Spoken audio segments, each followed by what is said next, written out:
Good morning student. आज हम लोग पढ़ेंगे एम्प्लॉयमेंट डेवलपमेंट या इसी को हिंदी में बोले तो भ्रूणीय परिवर्धन कहते हैं। तो बच्चों शुरू करते हैं कि एम्ब्रॉयनिक डेवलपमेंट या भ्रूणीय परिवर्धन क्या है। तो बच्चों फर्स्ट ऑफ ऑल हमें ये जानना होगा कि मनुष्य में प्रत्यक्ष भ्रूणीय विकास कहाँ होता है। तो बच्चों मनुष्य में प्रत्यक्ष भ्रूणीय विकास मादा के गर्भाशय में होता है। कहाँ होता है बेटा? मादा के गर्भाशय में होता है। भ्रूणीय परिवर्तन कहाँ होता है? भ्रूणीय परिवर्तन कहाँ होता है? तो मादा के गर्भाशय में होता है। या यूं कहें कि भ्रूण का विकास कहाँ पे होता है?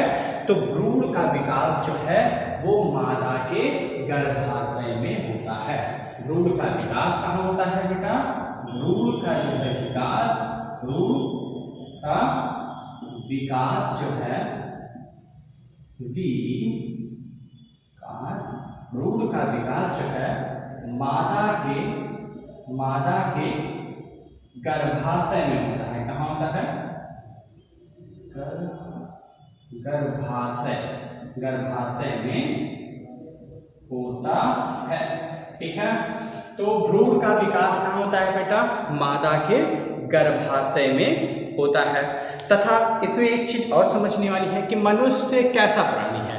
तो बच्चों मनुष्य जो होता है वो कैसा प्राणी है? एक लिंगी प्राणी होता है। कैसा होता है? मनुष्य जो है, मनुष्य कैसा प्राणी है? मानव जो है, मानव एक लिंगी प्राणी है। कैसा? एक लिंगी प्राणी होता है। ठीक है। मनुष्य कैसा प्राणी होता है? एक लिंगी प्राणी होता है। और जरायुज होता है। और क्या होता है बेटा? जरायुज होता है। चल ठीक है। और क्या होता है? जरायुज होता है। चलिए हम लोग पढ़े एम्ब्रॉयनिक डेवलपमेंट या भ्रूणीय परिवर्तन। तो मैंने बताया कि मनुष्य में ना भ्रूण का विकास कहाँ होता है? मादा के गर्भाशय में होता है। ठीक है। फिर मैंने बताया कि मनुष्य जो है ना वो कैसा है? एक लिंगी प्राणी है। ठीक, एक लिंगी प्राणी होता है और जरायुज होता है। और क्या होता है? और जरायुज होता है। जरायुज होता है। चलो भाई, जरायुज होता है। तो जरायुज का मतलब क्या होता है?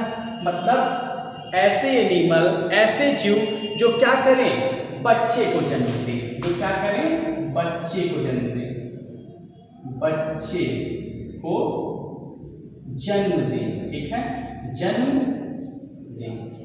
ठीक। तो मैंने क्या बताया? हमने बताया कि जरायुज क्या होता है?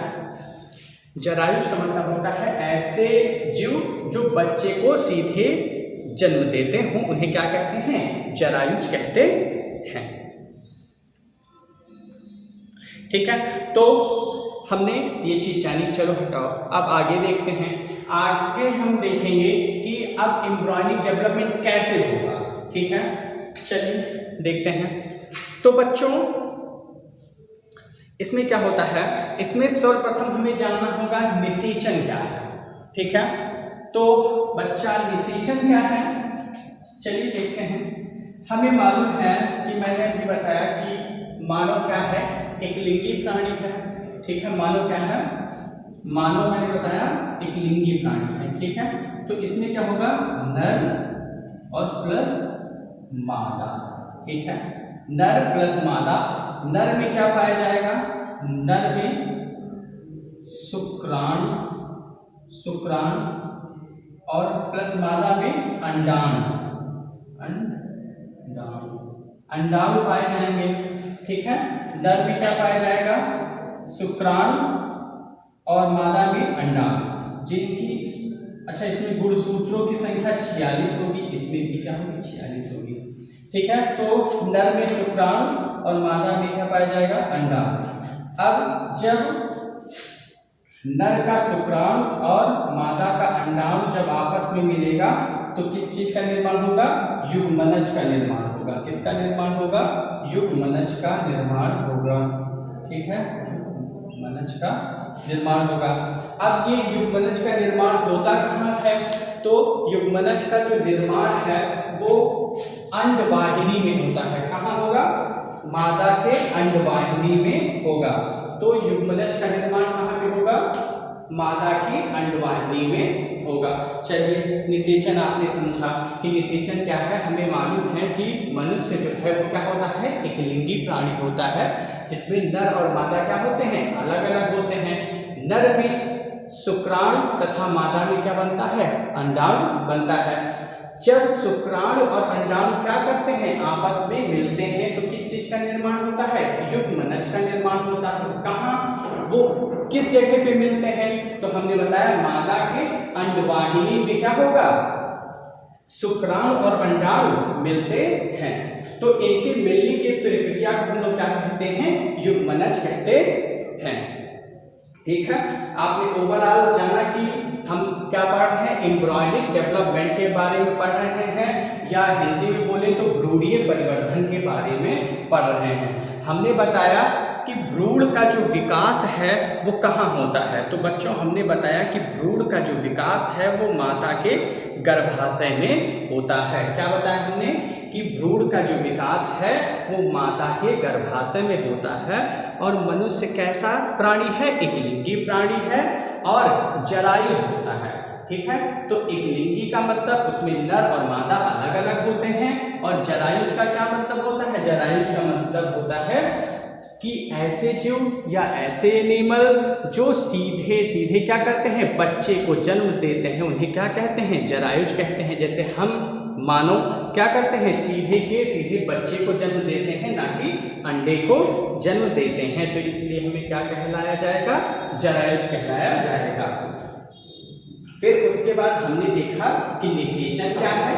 तो निषेचन हमने बताया कि शुक्राणु और अंडाणु के मिलने की जो जब ये मिलते हैं तो क्या कहलाता है? निषेचन कहलाता है। और इनके मिलने की जो प्रक्रिया है वो युग्मनज कहलाती है। कहाँ मिलते हैं? तो हमने बताया अंडवाहिनी में मिलते हैं। और इनमें गुणसूत्रों की संख्या जो है कितनी होती है? 46 होती है। ठीक, अब हम आते हैं कि एम्ब्रॉयनिक डेवलपमेंट है क्या वास्तव में। ठीक है, तो मैंने अभी तक निषेचन आपको जानना जरूरी था। अब निषेचन के बाद, जैसा कि लिखा हुआ है, निषेचन के बाद बना युग्मनज तेजी से क्या करता है? अब ये युग्मनज क्या करेगा? तेजी से समसूत्री विभाजन क्या करेगा? समसूत्री विभाजन करेगा। ठीक है, तो ये युग्मनज क्या करेगा? समसूत्री विभाजन करेगा। ठीक है, विभाजनों द्वारा विभाजित होने लगता है और अंततः एक पूर्ण विकसित मानव शिशु का निर्माण गर्भाशय के अंदर होता है। युग्मनज के बाद तथा जन्म से पूर्व तक के विभिन्न परिवर्तनों को ही क्या कहा जाता है? भ्रूणीय विकास कहा जाता है। ठीक है, तो इसीलिए क्या जरूरी था? निषेचन को पहले पढ़ना, क्योंकि ये जो प्रक्रिया है एम्ब्रॉयनिक डेवलपमेंट की जो प्रक्रिया है, भ्रूणीय विकास की जो प्रक्रिया है, वो निषेचन के बाद शुरू होती है। ठीक है, तो इसे अगर एक लाइन में बोला जाए, इसका पूरा जो निचोड़ है उसे एक लाइन में कहा जाए तो जन्म से पूर्व के क्या बोलेंगे? हम कहेंगे कि जन्म से पूर्व के विभिन्न परिवर्तनों को ही भ्रूणीय विकास कहते हैं।